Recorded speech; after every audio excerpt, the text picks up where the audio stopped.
What's going on, guys? Today we're going to be talking about some post-rotation deck lists. If you guys haven't seen on the TCG Live, rotation has happened. Carnivore is no longer legal on ladder, Charizard's gone, Iono CC, it's all gone. But what isn't gone? What's still around, and what are decks that you should play on the ladder, or, well, just in general, what decks you should play, and what decks are, like, viable/decent post-rotation. Starting us off of our 15 decks that I got picked out, hand-picked by me, that I think are decent or playable, or I've been playing them and testing them to see if they're any good. First up, we got Dragapult.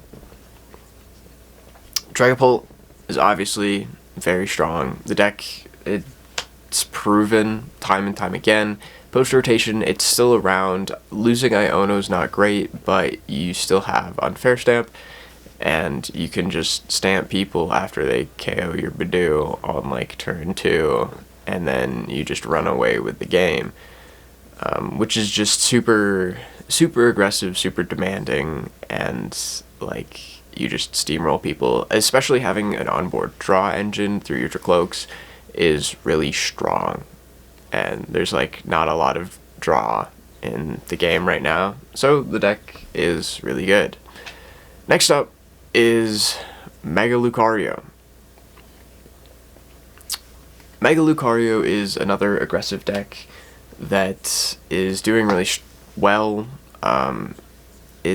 It's like decent. It's just big, powerful guy in the active doing a lot of damage, and if it's not enough damage, you use your Premium Power Pros to boost your damage and take big KOs.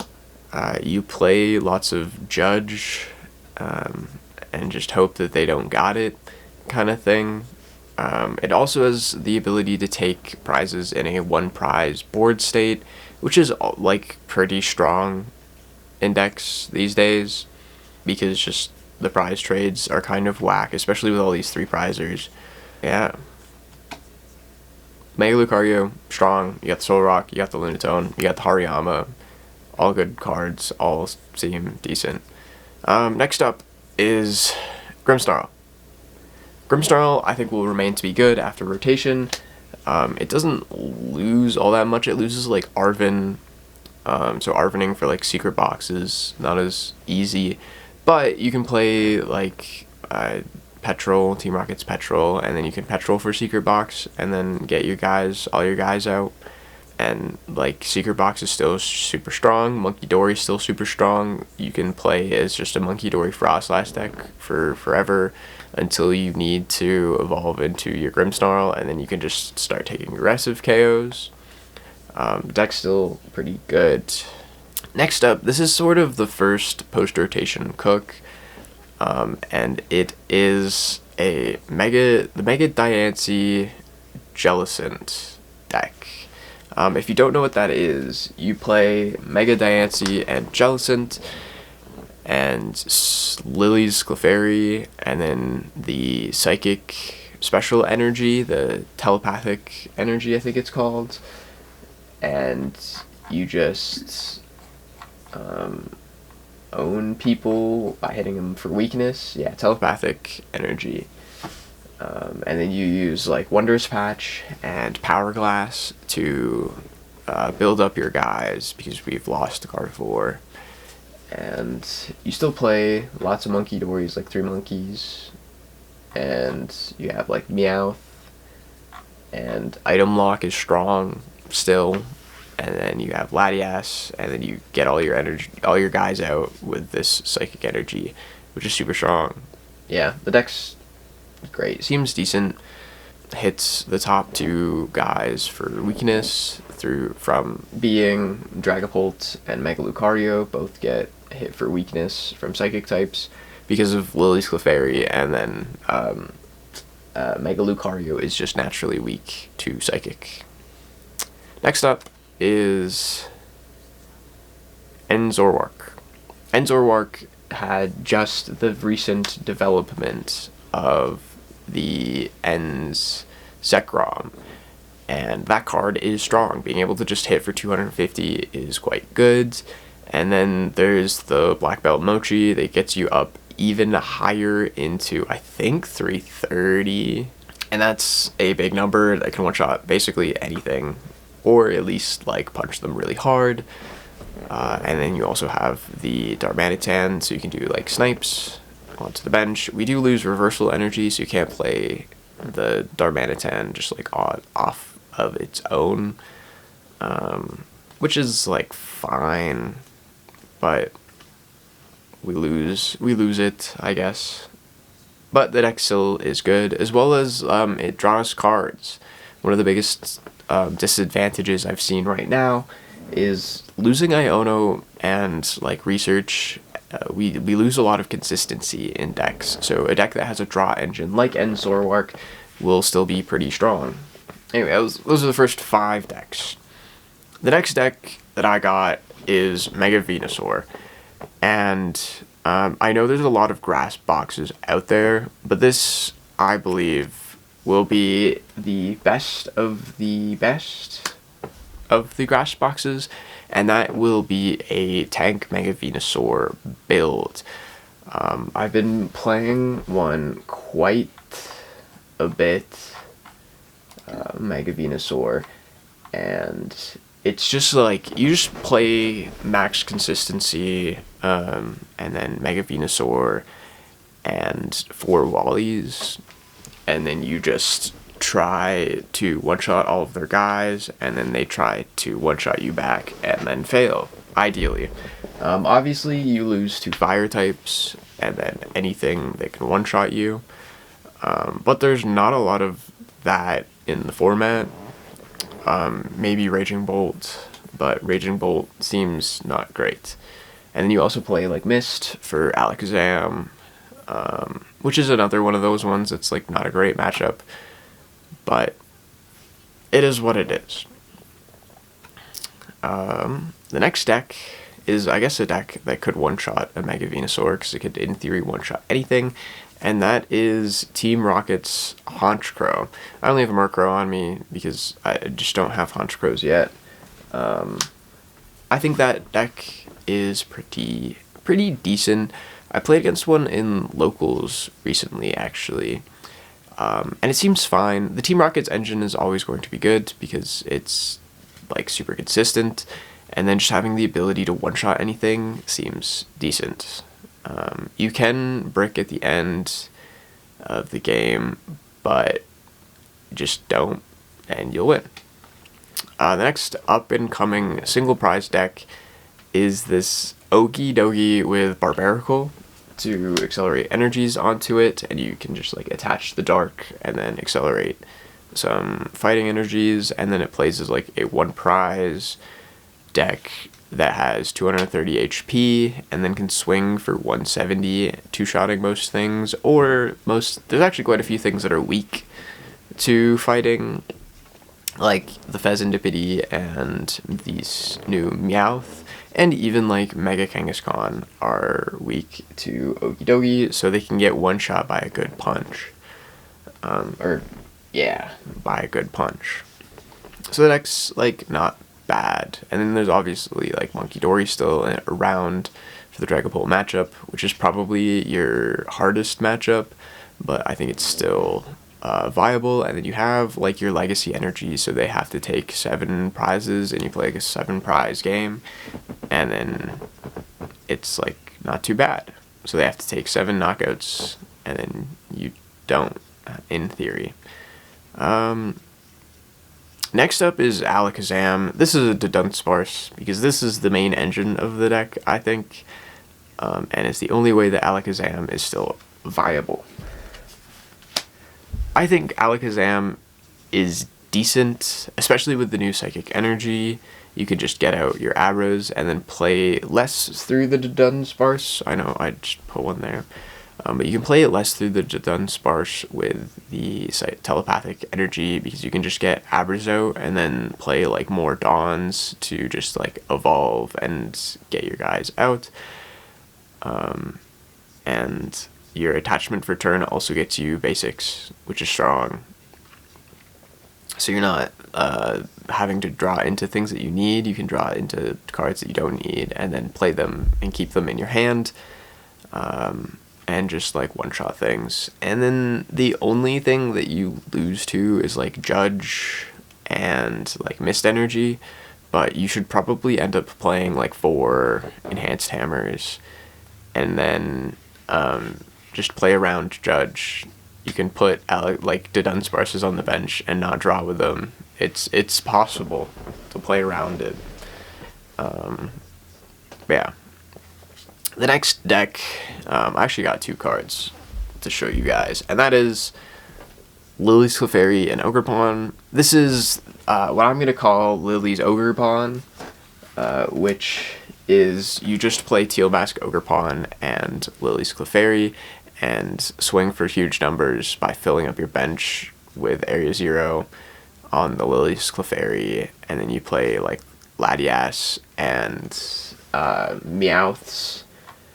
And just, yeah, you also play Mega Kangaskhan and Latias, and you have the telepathic energy so that you can find basics and put them on the bench so that you can swing even harder with your Lily's Clefairy. And then there's the Lily's Pearl to make it a 1-prize attacker, and it's just like pretty strong. It hits the top 2 guys for weakness again. Psychics are on top, I think. I think a lot of things are possible. I do think more things will get cooked and good decks will get played. Next up is Ceruledge. Ceruledge, you definitely have to be playing the Strilber for the Dig Dig Dig. It seems decent. You can like thin your deck from all fighting energy. There is the Solrock and Lunatone that you can play so that you can draw cards as well. There's really like no cards in Ceruledge, so it's a great like first deck and a cheap deck, especially if you're like kids want to play. And also it hits grass decks for weakness, so it's good because there's a lot of grass decks out there. There's a lot of grass piles out there, and Ceruledge seems good, as well as it can like one-shot most things throughout the game, and you just have to chain some Ceruledges and you'll win. Next up, I got Hops Box. This is one of the decks that I actually think is probably pretty weak. This is the Hops Trevenant, the single prize box. The one with the Phantump and the Trevenant. The idea is that you flip a coin and become invincible, and then just swing for 100 every turn, and then also hit guys that are weak to Psychic for weakness to do more damage. And then also playing the telepathic energy to just get Psychic guys out when you attach it for your attachment for turn, and then you play like Hops Bag to get more guys out. And it seems like decent. The only issue that it has is that it doesn't hit for huge numbers, and you're also reliant on them actually killing Hops Pokemon instead of any other type of Pokemon. So if you happen to like start your Snorlax, so you put Latias in play and they KO your Latias, you're now, when you evolve into Trevenant, you actually don't do extra damage because they didn't KO a Hops Pokemon. They KO'd your Latias, which is not a Hops Pokemon. So I found a lot of like errors in the deck, I feel like, or not errors, weaknesses in the deck, which might leave it to be a little bit less desirable, but it's still out there, and it is still a deck you could play. I played it, and I've won some games with it, but I've also lost some games with it pretty badly. Next up, we got Festival Lead. Festival Lead is going to be insane. Being able to quick search 4 times in a turn, or 3 times, or however many times you need in a turn, and then drawing lots of cards with the Goldeen and Seaking is just like insane. and then also being a single prize deck, and you just like don't brick because it's super consistent because you can like quick search every turn. It's just strong. How you play it is you open your like Goldeen. You want to attack with your Sea King first, so that you get lots of cards in your hand, and then set up all of your Thwackies, and then just like hold cards to prevent your guys from getting trapped, and you'll be like pretty set. Next up is a deck that is all about disrupting your opponent, and that is Control. I think Control is still playable. I think with the Dudunsparce engine for Control, it is still around, and it is still a thing that you could play. I think it'll be a little bit less consistent than Pidgeot Control or our Kangaskhan Walls deck that I have played previously, but I still think it is something that is possible and something that is playable that I guess, yeah, that you can play. I think Control will be good with Eldrum. I think a lot of decks are reliant on their energy attachments, and moving where those are attached is like strong. And then the fact of like there's a lot of liabilities that'll get played, and then there's no Turo or Penny that will be around, like retreat locking something is really good. Next up, we got, lastly, is Team Rocket's Mewtwo. I think that deck is still strong. I think grass types will be good, though they hit for advantage, or they hit for weakness to a lot of dark type decks, and a lot of dark type decks are like decent. And if not, they have psychic types in Team Rocket's Mewtwo, because Team Rocket's Mewtwo is a psychic type. And those are like the two types right now to be hitting for weakness, which is what's in that deck. And then the Team Rocket's engine is great with all of the Team Rocket support, and like Team Rocket's Giovanni prevents you from getting retreat locked and like trapped, kind of. So it's just like pretty good. Yeah.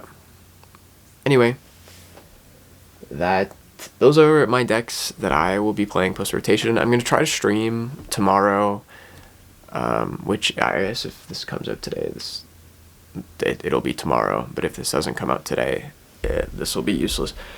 But we're gonna be streaming tomorrow, playing some Pokemon TCG Live, specifically all of those decks. I got them put into Live. I need to tweak some of the deck lists because I kind of just like didn't finish them, basically. But that is our plan for tomorrow.